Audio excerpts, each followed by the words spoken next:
Hola Mina! Spoiler Boruto to Blue Vortex sudah tersebar dan pertempuran Konoha sudah dimulai. Oke, tanpa lama-lama kita langsung masuk saja ke pembahasannya. Let's go!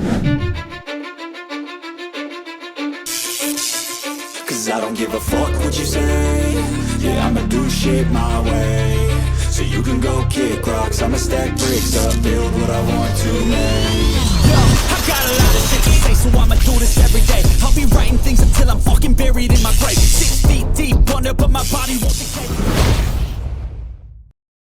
Boruto Chapter 28 menampilkan Sumire sedang memeluk Kusanagi Boruto sebagai sampul halamannya. Judul dari Chapter 28 sendiri adalah kekuatan baru. Di halaman awal, seperti biasa ada sebuah catatan samping editor yang kali ini berbunyi, Inojin berlatih keras untuk memperoleh jutsu baru sebagai persiapan dalam pertarungan penting melawan Mamushi. Apa kemampuan jutsu baru ini yang akan menjadi kunci operasi? Chapter kali ini diawali dari Inojin yang sedang duduk fokus melatih jutsu barunya. Saat itu terlihat ada sesuatu yang muncul di hadapannya seperti sebuah proyeksi. Saat itu Koji dan Boruto pun ada di belakangnya sedang memantaunya. Koji cukup terkesan dengan Inojin. Dia berkata, "Kerja bagus, itu kurang lebih mulai terbentuk." Inojin berkata, "Entah bagaimana. Ya, seperti itulah." Lalu Boruto pun berkomentar dengan berkata, "Itu mengesankan, sungguh mengagumkan melihat kau benar-benar berhasil menguasainya hanya dalam 1 hari." Lalu Inojin menoleh ke Boruto sambil berkata, "Hei Boruto, biarkan aku membuatnya menjadi jelas. Aku melakukan ini hanya demi Konoha. Aku di sini demi Himachan. Bukan berarti aku sudah memaafkan pengkhianatanmu." Sambil bersiap untuk berteleportasi menggunakan Hiraishin-nya, Boruto menanggapi ucapan Inojin dengan berkata, "Aku juga belum mengakuimu. Ingat ini baik-baik. Kalau kau sampai membuat Himawari menangis sekali saja, akan kucukur habis kepala bodohmu itu." Inojin keheranan mendengar ucapan Boruto itu. Tapi saat itu Boruto sudah pergi. Lalu Inojin berkata, "Hei, tunggu." Setelah itu Inojin mengoceh sendiri dengan berkata, "Kenapa dia mengatakan hal seperti itu kepadaku? Maksudku, siapa dia bisa mengatakan hal itu? Dia adalah orang yang menghancurkan seluruh klan Uzumaki kan?" Koji yang mendengar itu hanya diam tanpa kata. Beralih ke Konoha, tepatnya di ruang interogasi. Saat itu Mitsuki pun dipanggil ke ruang interogasi. Kobu meminta Mitsuki untuk masuk dan menyuruh Konohamaru untuk pergi kembali menjalankan tugasnya. Sebelum Konohamaru keluar, Sai menghubungi tim sensor. Dia berkata, "Tim sensor, ini Yamanaka Sai. Aku ingin tahu catatan komunikasi terbaru yang melibatkan Sarutobi Konohamaru dan pihak ketiga, terutama interaksinya beberapa menit terakhir." Tim sensor berkata, "Baiklah, aku mengerti. Komunikasi terakhirnya adalah check-in terjadwal tadi malam. Tidak ada catatan penggunaan selama beberapa menit terakhir ini." Sai terlihat tidak puas dengan jawaban tim sensor, tapi dia berkata, "Aku mengerti, terima kasih." Setelah itu Kobu mulai menginterogasi Mitsuki. Dia berkata, "Baiklah Mitsuki, anak dari Orochimaru yang terkenal kejam. Ketika Boruto melarikan diri, kaulah orang yang paling dekat dengannya. Situasi saat itu, aku punya beberapa pertanyaan untukmu berdasarkan itu." Setelah itu beralih ke Boruto yang ternyata pergi mengambil katananya yang sudah selesai diperbaiki oleh Sumire. Sumire berkata, bilahnya ditempa ulang dari bahan aslinya dan dibentuk ulang untuk memaksimalkan kekuatan dan ketajamannya. Boruto berkata, pelindungnya sebagian besar sama seperti sebelumnya, tapi sisanya hampir seluruhnya sudah diperbaharui. Sumire berkata, bukan itu saja, gaya berpedangmu yaitu gaya Uchiha Hagoromo, aktifkan saat kau memegang dan menggerakkan gagangnya, bahkan hanya 1 mm, dan bilahnya dirancang untuk secara otomatis mempertahankan jutsu setelahnya. Lalu Boruto mencoba pedangnya, dan seketika cakranya terserap oleh pedangnya itu. Boruto berkata, pedang ini, dia sangat ringan, tapi dia menyerap cakraku. Sumire berkata, ya, tapi jangan khawatir, karena dengan hal itu, kau tidak perlu mencurahkan konsentrasi apapun untuk mempertahankan teknik itu. Karena efek Hagoromo berlanjut dengan sendirinya, dia akan tetap aktif selama cakramu masih bertahan. Boruto sangat terkesan. Dia berkata, jadi seperti itu pedang ini benar-benar bagus. Sumire berkata lagi, tapi berhati-hatilah, jika seseorang yang cakranya tidak terdaftar menyentuh pedang itu, pedangnya akan menguras cakra mereka dengan sangat besar. Boruto terkejut mendengarnya. Dia berkata, apa? Sumire menjelaskan dengan berkata, ini adalah tindakan pengamanan jika musuh berhasil mengambilnya. Sasuke-san dan Boruto-kun sudah terdaftar, dan untuk keperluan pekerjaan, cakra milikku juga sudah terdaftar. Lalu Boruto memasukkan pedangnya sambil berkata, aku mengerti. Jadi ini sebuah alat ilmiah ninja yang dibangun dengan mekanisme keamanan. Lalu Sumire berkata lagi, dan satu hal lagi, pedang ini memiliki bahan khusus tertentu yang menyatu di dalamnya. Boruto tidak mengerti maksud ucapan Sumire itu, tapi adegan beralih ke kantor Hachidaime Hokage. Di sana Shikamaru memberitahu Shikada Shikadai tentang situasi yang akan terjadi di Konoha ke depannya. Dia berkata, begitulah yang akan terjadi. Dengan wajah kebingungan, Shikadai berkata, serangan dari Shinju. Shikamaru berkata, ya, tidak lama lagi Konoha akan menjadi medan perang. Berdasarkan informasi yang baru saja kukatakan padamu, aku bermaksud untuk melakukan operasi. Shikadai berkata, maksudmu kau melakukannya setelah si bajingan Boruto itu berpindah ke pihakmu? Dia seorang kriminal yang membunuh Nana Daime. Sejak kapan kau memaafkannya? Bisakah kau benar-benar menangani berbagai hal sebagai Hokage? Jika seperti itu caramu memperlakukan orang seperti dia. Kemudian Shikamaru menjelaskan semuanya dengan berkata, saat aku memutuskan untuk menerima posisi ini, ada sebuah sumpah yang aku ucapkan dalam hatiku, bahwa aku tidak akan pernah membengkokkan keyakinanku, tidak peduli keadaannya, seperti yang dilakukan Nana Daime. Itu sebabnya aku melakukan hal yang sama saat ini. Aku tidak berteriak pada tekanan. Aku juga tidak berkompromi sama sekali. Untuk melindungi Konoha, aku mengikuti keyakinanku sendiri dan membuat keputusan yang kuyakini perlu. Ketika berhadapan dengan para Shinju, kerjasama Boruto sangatlah penting. Jika kau tidak menerimanya, tidak apa-apa. Kau tidak perlu ikut serta dalam operasi ini. Ini bukan perintah. Tapi jika itu yang terjadi, jangan beritahu siapapun apa yang baru saja kita bahas. Setelah itu kau akan memutuskannya sendiri. Tapi setelah mendengar itu, Shikadai justru berkata, tidak, sebaliknya, berikan aku perintah. Himawari bergabung juga kan dengan operasi ini? Dia sama seperti Sarada. Dia ingin membantu Boruto. Dia benar-benar idiot. Dia bahkan menjadi shinobi untuk itu. Chocho pun tidak bisa begitu saja meninggalkan seseorang seperti Himawari sendirian. Begitu pula aku dan Inojin. Kita sama dalam hal itu. Mengesampingkan perasaan pribadiku terhadap Boruto. Sebagai seorang shinobi, aku akan mempertaruhkan nyawaku atas perintah Hokage. Setelah itu beralih ke Inojin yang sedang berbincang dengan Koji. Inojin terlihat terkejut. Dia berkata, tapi tetap saja, jika kau sudah tahu apa yang akan terjadi, tidak bisakah kau menjelaskannya lebih detail? Kenapa kau hanya memberi kami informasi yang setengah-setengah seperti itu? Koji menjawab dengan berkata, sebagai contoh, bahkan jika kau tahu kau akan mati dan kau harus tetap menghadapi Jura demi Himawari, kalau kau tahu itu, kau mungkin akan ragu, kakimu mungkin akan membeku, dan kau mungkin tidak akan bisa bergerak. Alhasil, jika kau selamat saat itu, akankah kekuatan Himawari benar-benar bangkit? Yang ingin aku katakan adalah, ini adalah masa depan yang kulihat. Saat aku menceritakannya kepada seseorang, masa depan itu akan berubah, meskipun hanya sedikit. Semakin ideal hasil di masa depan, semakin baik bagi banyak orang untuk tidak mengetahuinya. Karena bahkan sesuatu yang kau ceritakan kepada orang lain dengan niat baik, bisa menjadi pemicu bagi kejadian untuk berkembang ke arah yang tidak diinginkan. Mereka yang mengetahui serpihan masa depan. Dengan kata lain, kita yang memiliki singularitas, kesadaran dan tindakan kita, seringkali sangat mempengaruhi jalannya kejadian selanjutnya. Baik atau buruk, semakin banyak singularitas, semakin banyak masa depan bercabang menjadi kemungkinan-kemungkinan yang sederhana. Membuat prediksi pun menjadi sangat sulit. Firasat akan benar-benar kehilangan keunggulannya. Kepada siapa, harus diberitahu apa, dan seberapa banyak. Untuk maju menuju masa depan yang ideal, keputusan-keputusan itu harus selalu dibuat dengan sangat hati-hati. Lalu Inojin berkata, jadi kau sengaja tidak memberitahu kami banyak hal, yang artinya, dengan kata lain, jika kita mengikuti arus sebagaimana adanya, kemungkinan besar akan berubah ke arah yang baik. Apakah pada dasarnya itu benar untuk saat ini? Koji berkata, benar atau salah pilihanmu, kau tidak akan tahu sampai melihat hasilnya. Aku yakin aku sudah menyampaikan semua informasi yang diperlukan mengenai bagaimana cara melawan musuh yang ada di hadapan kita sekarang. Aku tidak punya pilihan selain menyerahkan keputusan itu kepada Shikamaru dan Boruto. Setelah mengatakan itu, kita melihat sebuah masa depan di mana Eida tewas ditelan pohon Shinju dan Himawari tewas di pelukan Inojin. Lalu Koji berkata, mari kita ubah setidaknya masa depan di mana Eida atau Himawari tewas. Setelah itu, Shikamaru menghubungi tim yang sudah siap menjalankan operasi menghadapi Mamushi. Komunikasi itu didengar Koji dan Inojin di markas, lalu oleh Sarada, Eida, dan Demon yang masih berada di kediamannya, lalu oleh Chocho dan Himawari yang sedang bersama-sama, lalu oleh Shikadai, lalu oleh Konohamaru, Mitsuki, dan Delta, lalu oleh Kawaki yang saat itu sedang dinaikkan limit kekuatannya oleh Amado, lalu terakhir oleh Boruto dan Sumire. Saat itu Shikamaru berkata, bisakah kalian mendengarku? Ini Shikamaru. Pertama, biar ku jelaskan ini. Komunikasi ini tidak akan direkam. Ini komunikasi tidak resmi. Oleh karena itu, hanya mereka yang mendengar suaraku sekarang yang akan dianggap sebagai anggota operasi ini. Kriteria pemilihan utamanya ada dua. Pertama, seseorang yang tidak memusuhi Boruto. Setidaknya dalam pertempuran ini, Konoha masih terus menganggap Boruto sebagai musuh dan target eliminasi. Selama operasi, kita pun bisa mengantisipasi tindakan yang akan mengganggu pergerakannya. Setiap anggota harus mendukung pergerakan Boruto di dalam desa, sambil tetap waspada terhadap ancaman musuh. Kedua, mengenai transmisi ini yang sudah saya sebutkan sebelumnya, ini adalah jalur komunikasi khusus yang dibuat melalui jutsu baru Yamanaka Inojin, yaitu Shindenjin no Jutsu. Musuhnya adalah Shinju yang bernama Mamushi. Dia adalah monster yang bisa membelah diri menjadi beberapa tubuh. Selain itu, sepertinya dia bisa menghapus tanda cakranya sendiri, sehingga jaringan deteksi cakra desa tidak bisa melacaknya. Itulah kenapa jutsu baru Inojin, Shindenjin no Jutsu jutsu ini sangat penting. Lalu Inojin menjelaskan kepada timnya dengan berkata, bagian di mana kita bisa berbicara dari jarak jauh sama saja dengan Shindenshi no Jutsu biasa. Yang membedakannya adalah melalui jalur komunikasi ini, setiap orang yang terhubung bertindak sebagai penerima dan bisa mendeteksi getaran objek di sekitarnya. Setiap objek, hidup atau tidak, memancarkan frekuensi getarannya sendiri yang unik. Karena penginderaan cakra tidak bisa menemukan mamushi, kita akan menentukan dan melacak lokasinya dengan mengidentifikasi frekuensi getarannya. Chocho berkata, jadi apa maksudnya itu? Lalu Shikamaru kembali berkata, tidak perlu terlalu dipikirkan. Inojin dan aku akan mendeteksi jumlah dan posisi musuh, lalu menyampaikan informasi itu kepada kalian. Itu saja. Tapi jumlah orang yang bisa berkomunikasi secara bersamaan melalui Shindenji no Jutsu ini tidak terlalu banyak. Ini adalah alasan kedua untuk memilih anggota saat ini. Shikadai terkejut mengetahui Inojin memiliki jutsu baru. Dia berkata, Inojin, kapan dia mempelajari sebuah jutsu seperti itu? Lalu Shikamaru berkata lagi, pendahuluannya agak panjang, tapi mulai sekarang aku akan menjelaskan kemampuan mamushi, tindakan balasan, dan detail konkret dari operasinya. Setelah itu Inojin mulai mencari lokasi keberadaan mamushi melalui proyeksi yang dia ciptakan di depannya. Saat itu terlihat satu mamushi berada di keramaian. Dia bertanya kepada orang-orang di sana dengan berkata, hai saudaraku, gadis yang bernama Eida itu, di mana dia berada? Inojin langsung menyadarinya. Dia memberitahu Shikamaru dengan berkata, Hachidaime Hokage, itu dia, mamushi sudah berada di dalam desa. Shikamaru berkata, ya, aku sedang melihatnya sekarang. Tenang Inojin, fokuslah pada jutsumu. Lalu Shikamaru memberitahu timnya bahwa mamushi ada di area C. Ada 8 mamushi yang terpisah dengan jarak sekitar 30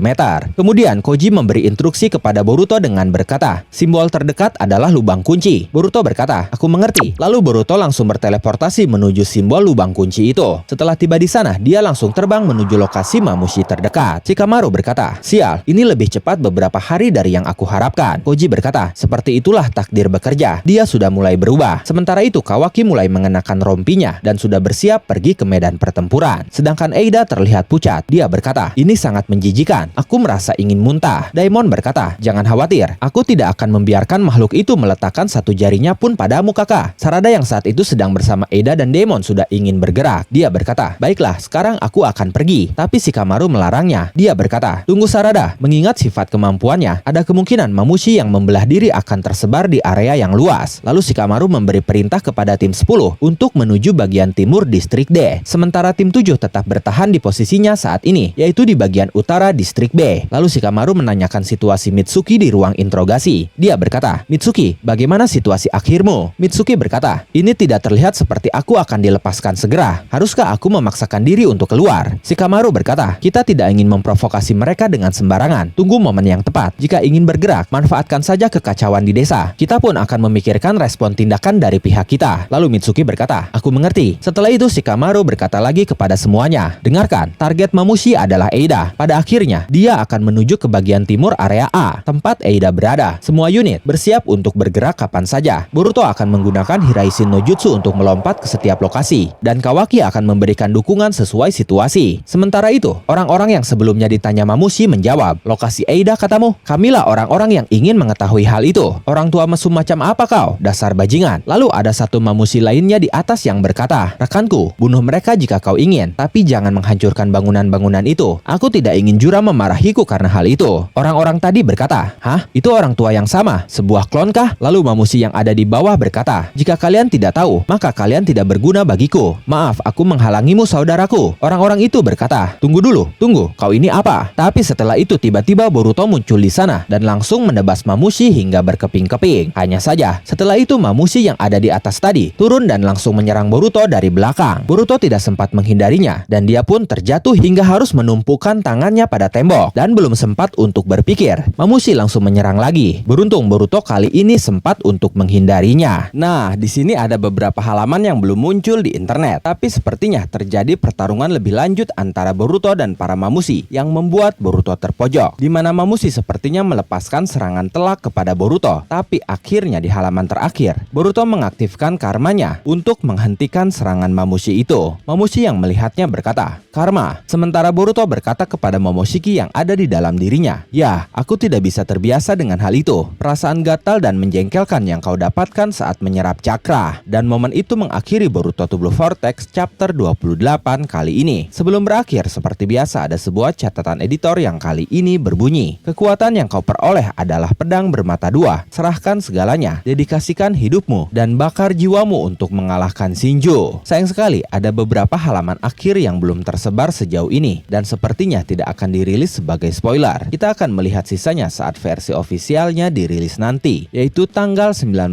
November. Bagaimana menurut kalian? Silahkan tulis dan diskusikan pendapat, asumsi, spekulasi, dan juga teori kalian di kolom komentar. Oke, terima kasih sudah menonton video ini sampai akhir. Mohon maaf jika ada kesalahan dalam narasi maupun dalam terjemahan dan penyebutan istilah asing. Tetap nantikan konten Boruto dan konten menarik lainnya hanya di Animangatik. Sekali lagi terima kasih dan sampai jumpa di video selanjutnya.